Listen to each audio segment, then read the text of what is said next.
Bismillahirrahmanirrahim. Assalamualaikum warahmatullahi wabarakatuh. Sebelumnya, perkenalkan nama saya Eva Dilla. Saya mahasiswi dari Universitas Muhammadiyah Bone, Program Pendidikan Ekonomi, Fakultas Keguruan dan Ilmu Pendidikan. Nah, teman-teman, pada video kali ini kita akan membahas apa sih itu ekonomi sumber daya alam. Nah, untuk lebih lanjutnya, langsung saja kita bahas ya.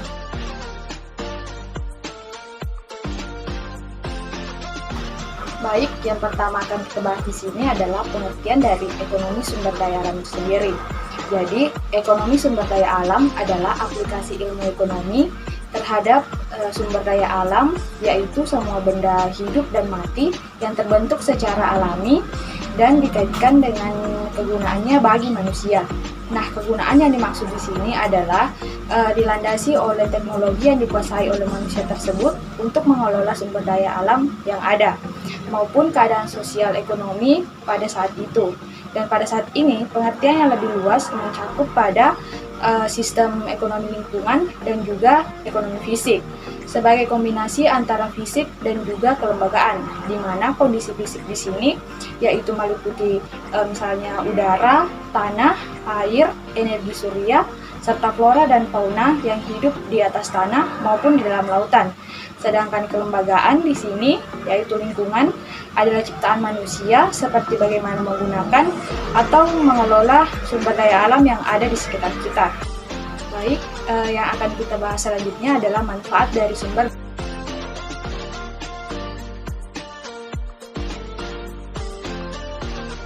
Terlepas dari pengertian sumber daya alam yang sudah dijelaskan sebelumnya, teman-teman pasti sudah banyak tahu mengenai apa saja manfaat sumber daya alam bagi manusia ataupun makhluk hidup yang ada di bumi ini.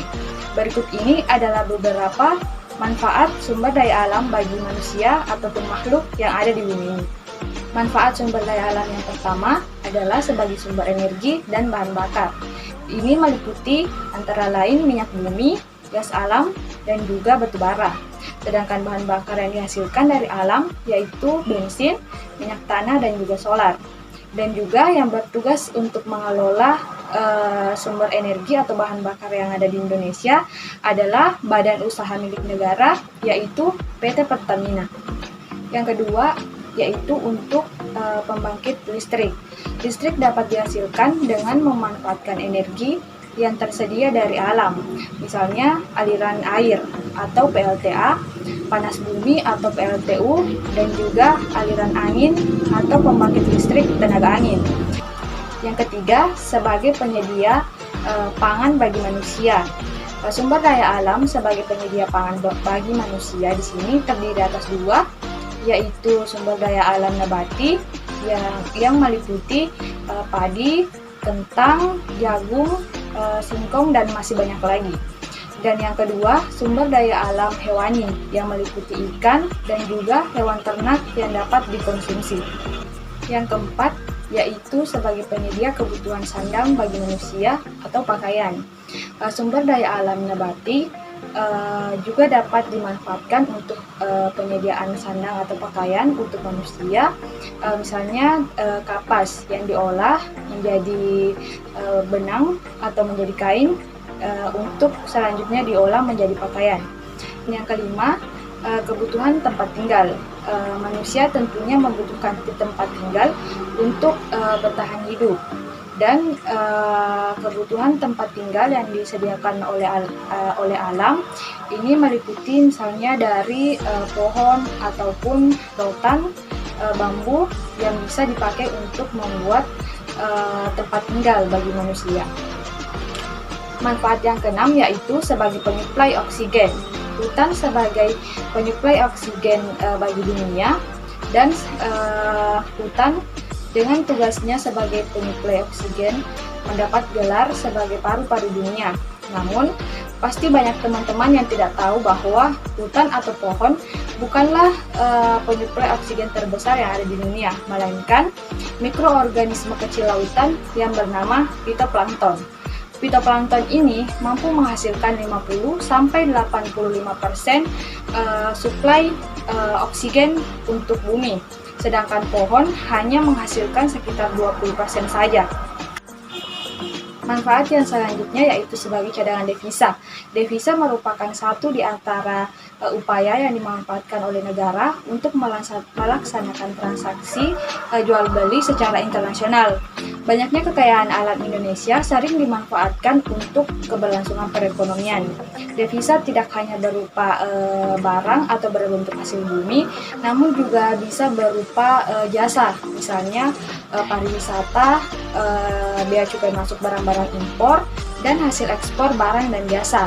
Semakin banyak barang dan jasa yang diekspor, makin besar juga devisa yang diperoleh oleh pemerintah dalam negeri.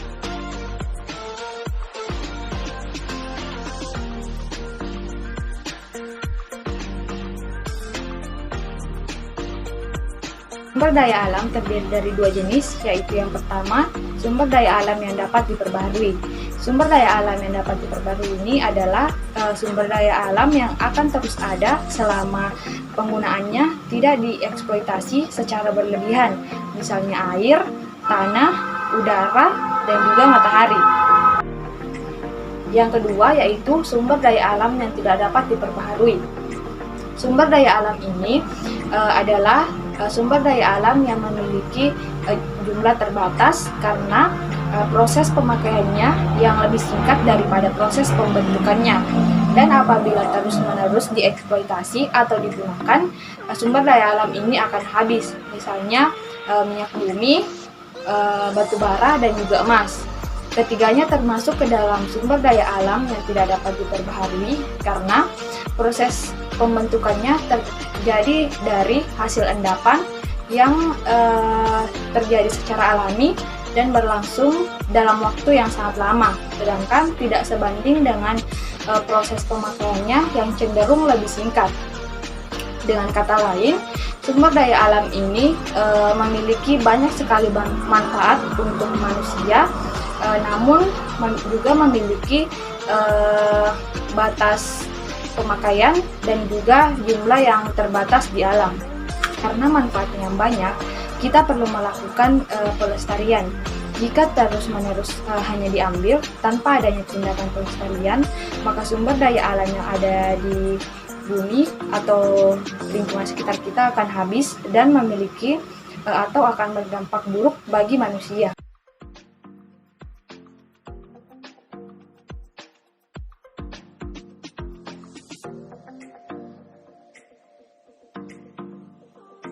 Adapun dampak dari sumber daya alam yang tidak dikelola dengan baik, yaitu yang pertama, pemanasan global, yang kedua, memicu terjadinya bencana alam, yang ketiga, tumbuhan dan hewan khas akan terancam punah, dan yang keempat, sumber daya alam yang tidak dapat diperbaharui akan berkurang.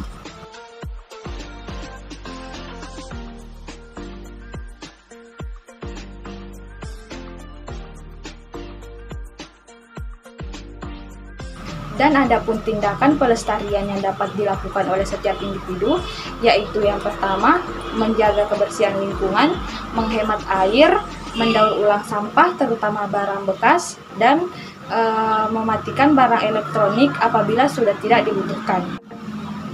Demikian pembahasan kita kali ini mengenai sumber daya alam.